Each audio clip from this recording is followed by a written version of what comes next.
Muy buenas a todos, bienvenidos. Qué alegría poder estar un día más con todos vosotros en este tiempo de enseñanza de la palabra.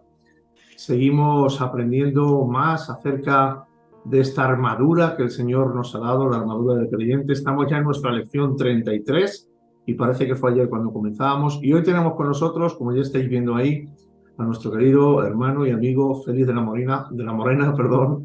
Félix, bienvenido y muchas gracias por tu tiempo, muchas gracias por estar hoy con nosotros. ¿Cómo te encuentras? Pues Manuel, muchas gracias. Me encuentro muy bien, muy contento de poder participar de estos estudios, de estas lecciones. Y como te dije el domingo, digo, estoy delante del mejor entrevistador. Así que, pues sin duda, encantado, encantado de estar aquí contigo y por supuesto con los hermanos en la fe que van a estar viendo este estudio. Amén, muy bien. Por supuesto, es una bendición y es un privilegio poder estar en este lugar. Bueno, en esta lección 33, Félix y todos nuestros amigos y hermanos que nos ayudan, seguimos, como decimos, hablando acerca de la armadura. Y en nuestro último programa estuvimos viendo, o mejor dicho, comenzamos a ver la aplicación práctica de la doctrina sobre el yelmo de la salvación y cómo usarlo. Y en este programa anterior pudimos enumerar 5 áreas de aplicación doctrinal, las cuales fueron la primera, el metal del yelmo de la salvación. ¿De qué metal está hecho el yelmo de la salvación? La segunda, una exhortación a los poseedores de la esperanza, de esta esperanza del yelmo de la salvación. En tercer lugar, la tercera aplicación doctrinal fue qué razones hay para fortalecer esta esperanza. La cuarta fue la manera de hacerlo. Y la quinta que enumeramos fue una exhortación a los que no poseen el yelmo. Ahora, de estas 5 vimos las 3 primeras en el programa anterior, dejando para este programa de hoy las 2 últimas. Cómo fortalecer la esperanza y la exhortación a los que no poseen el yelmo. Así que si te parece bien, Félix, vamos a comenzar por la primera de ellas, que sería la cuarta, de las 5 que expusimos. Y bueno, ¿qué nos tienes que decir en cuanto al modo de fortalecer nuestra esperanza como creyentes? Vamos a ver 6 maneras prácticas de fortalecer nuestra esperanza.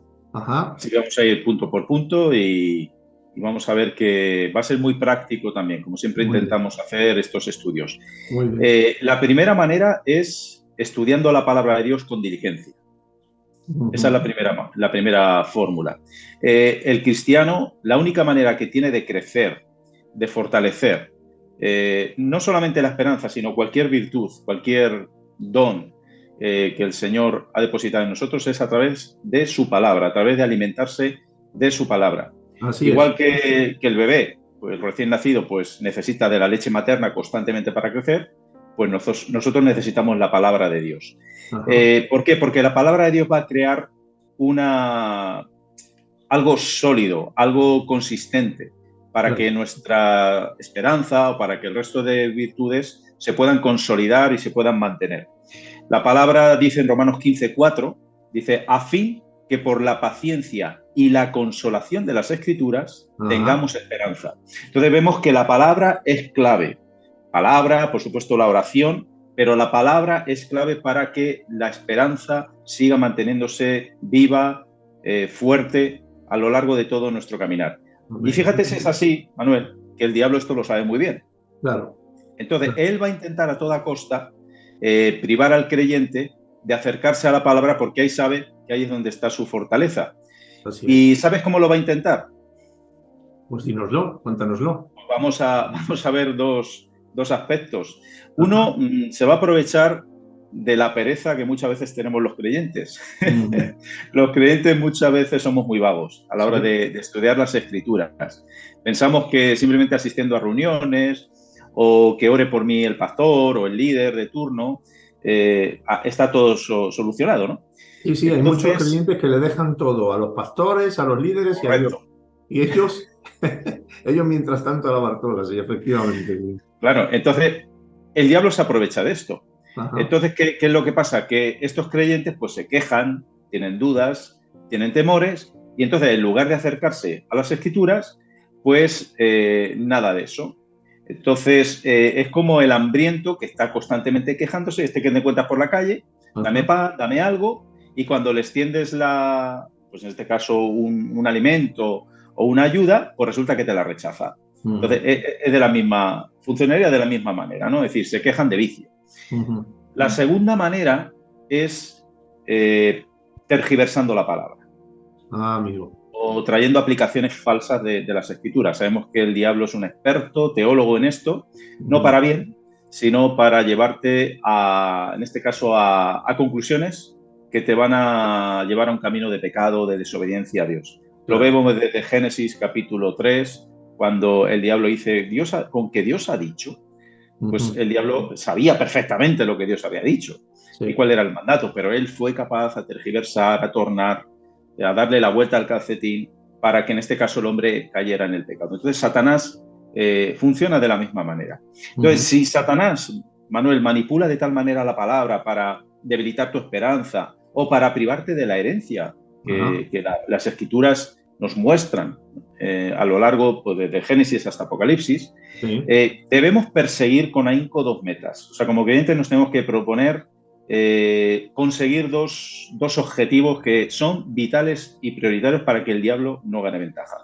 El primero sería tener un conocimiento claro de lo que es la salvación y la vida eterna expuestas en la palabra. Claro, es que eso es fundamental, es que eso es clave. ¿Vale? No lo que me han dicho, lo que me han contado, lo que yo pienso, lo que yo opino, sino lo que la palabra dice acerca de la salvación y la vida eterna.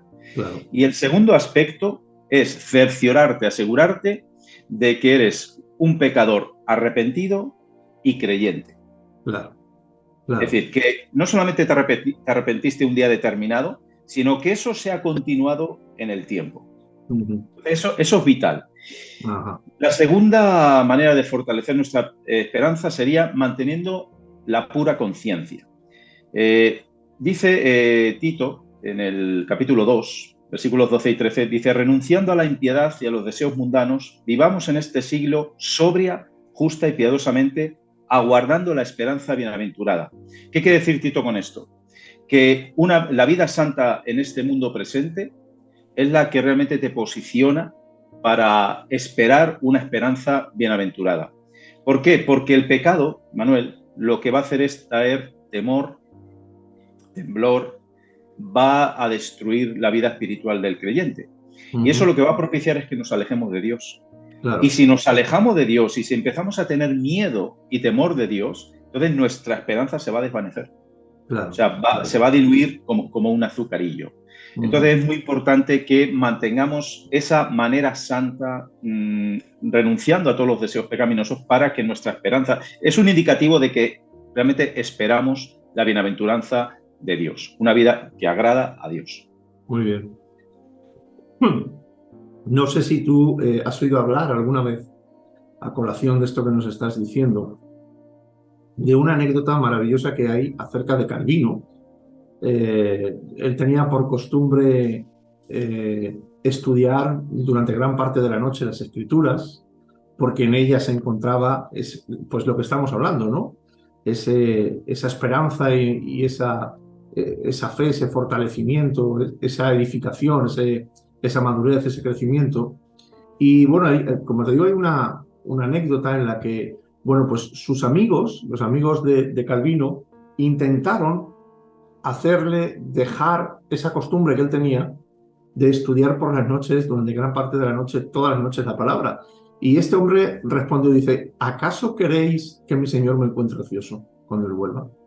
Entonces es extraordinaria la preocupación que este hombre tenía por mantener pura su conciencia, ¿no? Porque estamos hablando de este segundo punto, que es mantener pura nuestra conciencia, y es por medio de la palabra. O sea que fíjate hasta qué punto este hombre, él entendía que la ociosidad era un impedimento tremendo para poder hacer crecer esa pureza de nuestra conciencia. Totalmente de acuerdo. Y el tercer punto que vamos a ver tiene que ver con pedir a Dios una esperanza más fuerte. Ajá. Y la palabra nos dice en Romanos 15:13: y el Dios de esperanza os llene de todo gozo y paz en el creer, para que abundéis en esperanza por el poder en el Espíritu Santo. Ahora, Dios es el Dios que provee y que nos da la esperanza. No solamente como en forma de semilla, en el momento en que creemos, y se queda ahí, sino que Dios va proveyendo de esperanza a lo largo de nuestra vida hasta llegar a la cosecha final.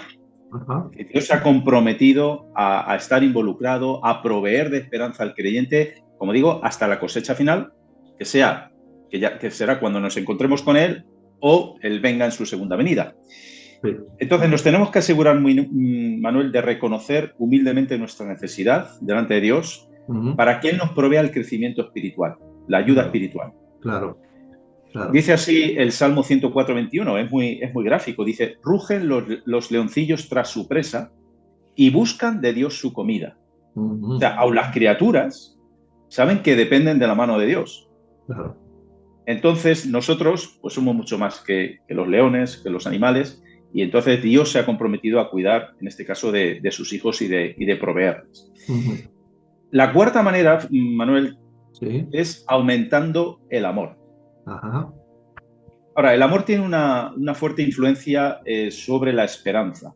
Sí. ¿Por qué? Porque el amor se encarga de eliminar o echar fuera el temor, que es servil. La palabra dice que el perfecto amor echa fuera todo el temor. Ajá. Entonces, cuanto más conoces de Dios, cuanto más el amor de Dios te llena, todos esos temores que tenemos por causa del pecado, de la vida que ha deteriorado el pecado, se van difuminando. Entonces nuestra esperanza crece. Claro. Mientras más amemos a Cristo, más fuerte va a ser nuestra esperanza en Él. O sea, mucho más fuerte, es directamente proporcional. Claro. Y fíjate que amor y esperanza van muy ligados en las Escrituras. De hecho, un ejemplo es en Judas 21. Dice: conservaos en el amor de Dios, esperando la misericordia de nuestro Señor Jesucristo para vida eterna. Ajá. Entonces, el amor de Dios te preserva y te ayuda también a esperar, en este caso, pues, como dice aquí, ¿no? La misericordia, la herencia que nos está preservada de nuestro Señor Jesucristo. Claro, claro. El siguiente, el 5, sería ejercitar la esperanza. Ajá. Y dice: bueno, pero Manuel, ¿cómo ejercito la esperanza? Bueno, pues de la misma forma que uno, para mantener un buen estado físico, pues tiene que hacer ejercicio, para mantener pues también una buena salud, pues tienes que cuidar tu alimentación, tienes que hacer una serie de cosas. Pues de la misma forma, la manera en que tenemos de fortalecer o de ejercitar la esperanza es recordando las promesas de Dios, acercándonos a las promesas de Dios, meditando cada día las promesas de Dios. Porque es que si no es imposible. O sea, ¿cómo se va a alimentar la fe y la esperanza de un creyente? Claro, claro, no hay otra fórmula que la que tú estás explicando, que ejercitando esa esperanza, ¿no? Fortaleciendo esa costumbre de la esperanza, claro. Claro, pero tienes que recordar las promesas. O sea, cuando vengan los momentos difíciles, cuando vengan los momentos complicados, tú tienes que recordar las promesas de Dios. Claro. Y ahí es donde tú te fortaleces. De hecho, debemos vivir en esas promesas de Dios. Debemos vivir habitualmente en ellas, ¿no? Recordándolas, no solo recordándolas, sino también con toda fe y con toda humildad, reclamándoselas al Señor y esperándolas en nuestra vida. Claro, claro que sí. Sí, de hecho, un ejercicio práctico es pues siempre apartar un tiempo para meditar acerca de la palabra de Dios. Y sobre todo cuando vienen momentos difíciles o dificultades, es muy importante ejercitarte en la palabra, donde están registradas todas las promesas de Dios. Fíjate lo que dice el Salmo 135. David decía: esperé yo en Jehová, esperó mi alma, en su palabra he esperado. O sea, y lo dice el rey David, ¿no? Que es un experto ejercitado en este caso, pues, en esperar y en andar en las promesas de Dios. En su relación con Dios, sí, él era un experto en relacionarse con Dios, efectivamente. Totalmente. Y luego también el 6, en este caso el último punto, es recordar las misericordias pasadas. Porque, Manuel, van a llegar momentos difíciles en la vida de los creyentes, a todos nos pasa, sobre todo cuando llegan momentos de incertidumbre acerca del futuro. Claro. ¿Qué va a pasar conmigo? Pues mira la situación económica que tenemos, política, etcétera, etcétera. Entonces, en ese momento lo que tienes que hacer es tirar de historial. Sacar todo el historial de Dios en tu vida y ver todo lo que Dios ha hecho hasta ese momento en tu vida. Sí. Porque así es como vamos a poder soportar esa noche de aflicción, porque las Escrituras van a traer esperanza y consuelo. La memoria de recordar todo lo que Dios ha hecho en tu vida va a traer esperanza y consuelo. Ahora, los que no ejercitan esto, pues Claro, ¿qué es lo que le va a pasar? Porque le va a inundar la incertidumbre, la claro, angustia, la desesperación, mientras que, en este caso, el que recuerda decir, bueno, no, espérate, a mí de peores nos ha sacado el Señor, ¿no? Muchas veces nos claro, viene esta frase. Así claro. que, pues este sería el último punto para ejercitar Ujú. o para fortalecer la esperanza. Efecti- Efectivamente, hay muchos creyentes. Yo he podido hablar con muchos hermanos que están atravesando momentos de ansiedad, de angustia, de temor, y cuando les dices, pero oye, ¿qué hay de tus experiencias anteriores con el Señor en momentos? Y se te queda mirando y dice, pues fíjate, no me había parado a pensar en ello, ¿no? Y bueno, pues es que es lo primero que tienes que hacer, ¿no? Antes de caer rendido a los brazos de la ansiedad, de la angustia, pues vuélvete al Señor, vuélvete a esos recuerdos, vuélvete a eso que ha hecho, a esas obras maravillosas que el Señor ha hecho en tu vida, ¿no? Recuérdalas y fortalécete en la fe en ellas. Así que efectivamente, Félix, muy importante esto. Muy bien. En cuanto a la segunda de estas eh, prácticas de la doctrina que estamos viendo, que sería una exhortación a los que no poseen este yelmo, qué mal, ¿verdad? Qué mal lo van a pasar los que no poseen este yelmo. ¿Qué nos puede decir en cuanto a esta exhortación a los que no poseen este yelmo, Félix? Bueno, cuando hablamos del yelmo, estamos hablando del yelmo de la salvación. Lo digo Ah, para aquellas personas que puedan verlo por primera vez el vídeo o estén siguiendo.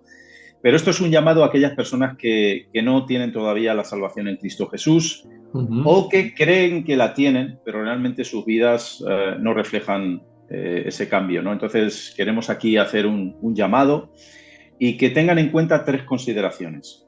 Lo ah, primero, si no tienes este yelmo de la salvación, te instamos a que lo busques, pero como un desesperado, ¿no? ah, Porque sin duda te vamos a indicar el porqué y la importancia que conlleva el tenerlo o el no tenerlo.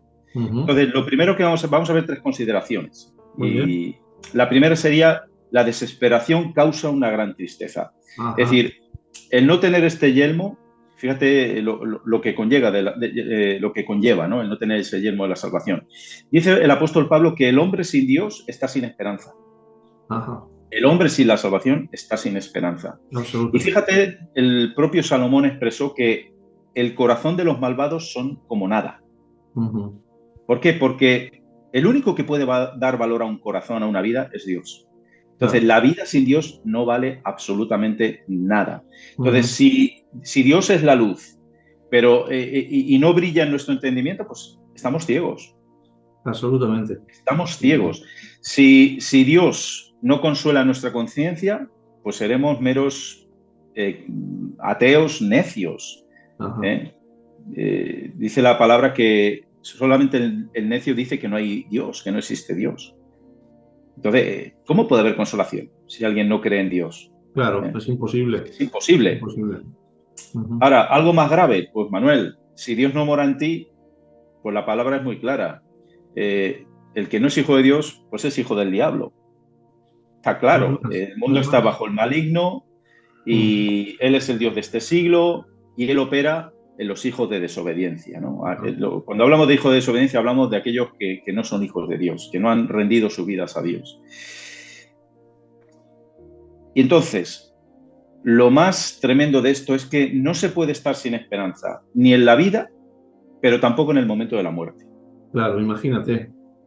Imagínate entrar en ese momento de la muerte sin esperanza. ¡Guau! Claro, Terrible, terrible. pero en la vida también puedes estar sin esperanza y a lo único que a lo mejor te aferras es a las riquezas Ujú. o a tu posición social.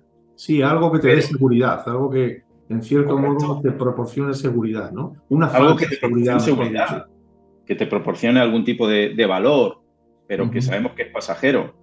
Eh, pero, Manuel, eso es lo único que vas a tener. Claro, Nada más, claro. nada más. Entonces sería una tragedia que todas esas cosas que tú tienes las vas a gastar en esta vida. Pero curiosamente los creyentes van a empezar a disfrutar de su recompensa cuando lleguen a la otra vida, mientras Ajá. que tú no tendrás absolutamente nada. Ujú. Eso es una tragedia. Pero lo Absolutamente. más grave y lo más terrible es no tener una esperanza cuando llega el momento de la muerte. Cuando estás en ese, vamos, en ese lecho esperando, es lo peor que puede pasar a una persona, al alma que no tiene esperanza. Sería como ese reo que está condenado a muerte y lo último que desea es salir de su celda y ponerse en manos del verdugo. Vamos, eso es lo que menos quiere un reo, ¿no? Claro, claro, El imagínate. presentarse delante de un verdugo. Imagínate. Entonces, lo que prefiere decir, no, dejarme en la mazmorra, dejarme aquí, pero no me mandéis al verdugo porque me va a cortar la cabeza y me va a matar. Entonces, de alguna manera, el alma desesperada, Manuel, prefiere estar, fíjate, en esta vida, en esta tierra, en una mazmorra, condenado para siempre, que tener que afrontar el castigo del infierno. Sí, así es. Así de terrible es. Así de terrible es. Entonces, debemos lanzar una pregunta. ¿Estamos desperdiciando o estás desperdiciando tu corta vida en cosas que no tienen sentido?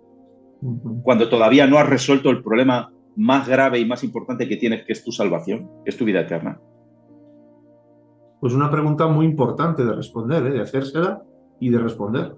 Claro, la respuesta, ¿cuál debería ser, Manuel? Pues que te estás tardando en llegar a los pies de Cristo, arrepentirte de tus pecados y entregarle tu vida y despertar esa conciencia dormida que tienes, que te está de alguna manera ocultando lo que es el destino eterno que te espera, que es el castigo.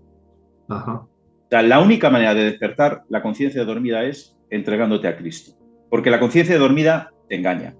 Claro. Porque no te condena. Porque no te acusa. Entonces, la única manera es que te acerques a Cristo, porque lo que estamos diciendo es muy real. Es muy real. La segunda exhortación que queremos, o consideración que queremos lanzar es posible obtener la esperanza de la salvación. Entonces, hemos dado primero un mensaje, vamos a decir, negativo, de no tener la salvación, pero ahora queremos decir que hay esperanza, justamente, ¿no? Que hay salvación. Ahora, no hay una salvación en el estado actual que tú como persona te puedas encontrar. Es decir, no vas a encontrar salvación con tus obras, con tus méritos, para acercarte delante de ese Dios santo. Claro, sin Cristo no hay salvación, es imposible. Correcto. Entonces, el único mediador, la única persona válida y que Dios ha puesto para traer salvación al ser humano es Cristo Jesús. Claro. Entonces, tienes que acercarte a Cristo Jesús. Y fíjate, Manuel, la palabra de Dios está llena de promesas de salvación de Dios. Está llena. O sea, por ejemplo, buscad a Dios y vivirá vuestro corazón. O sea, es tremenda esa promesa. O sea, Dios lanza la oferta. O sea, contundente y clara. Contundente, clara. O sea, entonces, y además, hay millones de almas ya en el cielo que están disfrutando de esa realidad. Es decir, el cielo no está cerrado para ti. O sea, no hay un cupo, hay una puerta cerrada para ti, sino que hay una posibilidad, hay una puerta abierta para que tú puedas ir al cielo, para que tú puedas disfrutar también de esa dicha. El único que se cierra la puerta del cielo eres uno mismo. Así es. Dios tiene la puerta abierta. Así es. Efectivamente, de hecho, tenemos una oración registrada en la palabra, una oración de Cristo, que podríamos decir que es una oración que mantiene abierta la puerta del cielo para todos aquellos que le buscan, ¿no? La encontramos en Juan 17:20. Allí Jesús dice, mas no ruego solamente por estos, sino también por los que han, por los que han de creer en mí por la palabra de ellos. Y esto es lo que debe hacer que nuestra alma se regocije, incluso que el alma de aquellos que no tienen esta esperanza de la cual estamos hablando pueda encontrar regocijo, ¿no? Y pueda encontrar, es decir, bueno, pues hay solución para mí, hay una salida para mí, ¿no? Y que se pueda gozar al oír la invitación del Evangelio, como Juan, que saltó literalmente en el vientre de Isabel cuando María la saludó, ¿no? Así que esto es una realidad, es una realidad. Sí, y además nosotros como personas creyentes, ¿no? Que conocemos el Evangelio, que hemos conocido la salvación de Dios, lo que estamos lanzando, lo que estamos nosotros presentando aquí en esta tarde no es algo imposible. Claro. No es como asaltar una ciudad inexpugnable. O sea, porque Dios no cierra el cielo a nadie. Pero tú tienes que tener fe en Cristo Jesús. Ahora, ¿quién es el único, Manuel, que te puede cerrar el cielo? que te está diciendo no puedes, no eres digno? Pues solamente el diablo y tu conciencia Y uno corrompida. mismo, efectivamente, Y uno mismo, o sea, es que no hay nadie más. O sea, Dios no te está diciendo no puedes, yo no te acepto, yo te rechazo, todo lo contrario. Pero las ofertas las está anulando o devaluando el mismo diablo o nuestra propia conciencia. Entonces, Es más, Félix. A mí me gustaría poder decir, porque no sabemos quién pueda estar escuchándonos ahora mismo, a mí me gustaría poder decir que no importa el pecado que hayas cometido, la maldad que hayas podido hacer, no importa cuán rebelde hayas sido contra Dios, no importa lo que hayas hecho, Cristo está dispuesto a perdonar todos tus pecados si tú te arrepientes y a darte entrada al reino de los cielos por toda la eternidad. Así que si aún no lo has hecho o si estás pensando, pues es que yo soy demasiado malo para que Dios me perdone, ese es un pensamiento que viene del diablo, es un engaño del diablo, no es cierto, no hay ningún pecado que no pueda ser perdonado y Cristo los perdona cuando nosotros nos arrepentimos de nuestros pecados. Así que, dicho esto, disculpa, te vuelvo a ceder la palabra y nos sigues diciendo. me parece fenomenal lo que acabas de hacer, Manuel. Además, me vienen las palabras de Juan capítulo 3, versículo 16, que es la oferta, la gran oferta de salvación. De tal manera amó Dios al mundo que ha dado a su Hijo unigénito, para que todo aquel que en él crea no se pierda, sino que tenga vida eterna. Amén, así Pero es. también viene otra exhortación en ese capítulo. Dice, pero esta es la condenación, Claro. que la luz vino al mundo y los hombres amaron más las tinieblas. Y el que no ha creído en el Hijo, dice, ya ha sido condenado.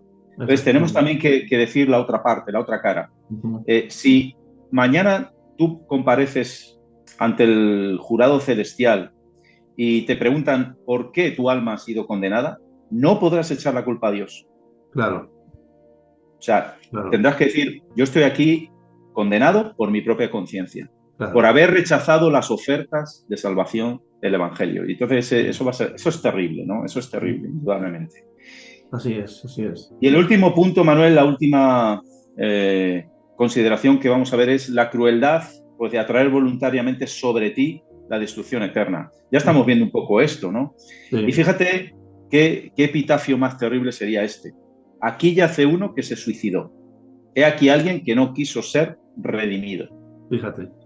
Uy, qué epitafio más, se te ponen, ¿verdad?, los pelos de punta. Claro, porque al Eh, final rechazar la salvación de Cristo es literalmente en el espíritu suicidarte. No va a haber esperanza para ti, no va a haber vida eterna para ti en el cielo, sino todo lo contrario, una condenación eterna en el infierno. Así que sería, en cierto modo, sería efectivamente un suicidio. sí, y además es un drama terrible, ¿no? Porque viendo los peligros del infierno, las Claro, advertencias del infierno, pues tú decides arrojarte a él, así es. obviando todas las advertencias o instrucciones que has recibido por parte de Cristo, ya sea que hayas escuchado el mensaje, pero también a través de la redarguición del Espíritu Santo. El Sí. Espíritu Santo redarguye de pecado, Ujú. pero tú conscientemente puedes rechazar esa voz. Entonces, sería terrible. Ujú. Entonces, también, ¿cómo podríamos poner un ejemplo gráfico? Pues, Manuel, sería una crueldad aquel hombre que tiene alimento para su caballo y lo deja morir. Claro, claro. Y ya si lo queremos extender más, sería aquel hombre que deja morir a su esposa y a su hijo, Ujú. pudiendo proveer para ellos, ¿no? Claro, Entonces, el que un alma deje morir, se abandone, ¿no? Se deje morir rechazando a Cristo, es la crueldad extrema. O sea, es una crueldad ajá. extrema. O sea, dejar morir a tu alma de inanición, en este caso, de la palabra de Dios, es terrible. De la promesa de la salvación es terrible. Y, a ver, Manuel, es duro decir esto, pero normalmente los que cometen un suicidio son gente que está desequilibrada. Sí, Son sí. gente que tienen problemas mentales, ¿no? Ujú. Pues, Manuel, el suicidio espiritual también es de lo más común, lo estamos diciendo. Sí. Y lo cometen personas diariamente, ¿no? Fíjate, hay personas que están dispuestas a gastarlo todo en médicos de este mundo, Ujú. pero en cambio no están dispuestos a dejarlo todo y abandonarlo todo por el mejor médico que hay, que es Cristo, el médico de médicos. Ajá. O sea, lo rechazan de plano.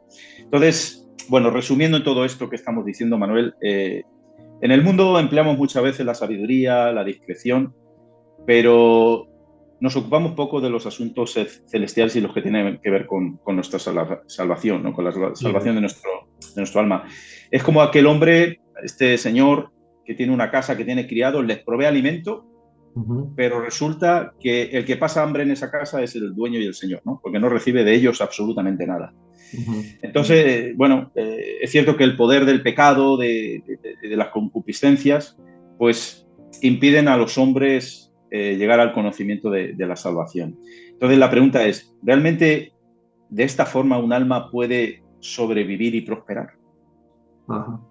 Pues yo creo que la respuesta es muy, muy tajante, ¿no? Es imposible.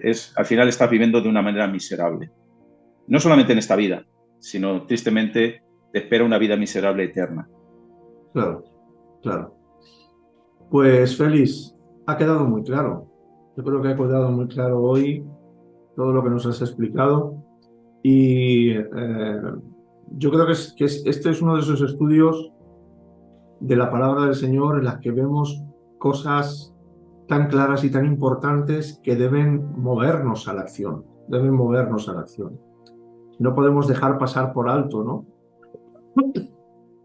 El entendimiento que hemos recibido hoy acerca de cómo fortalecer nuestra esperanza. Es muy importante que entendamos cómo fortalecer nuestra esperanza.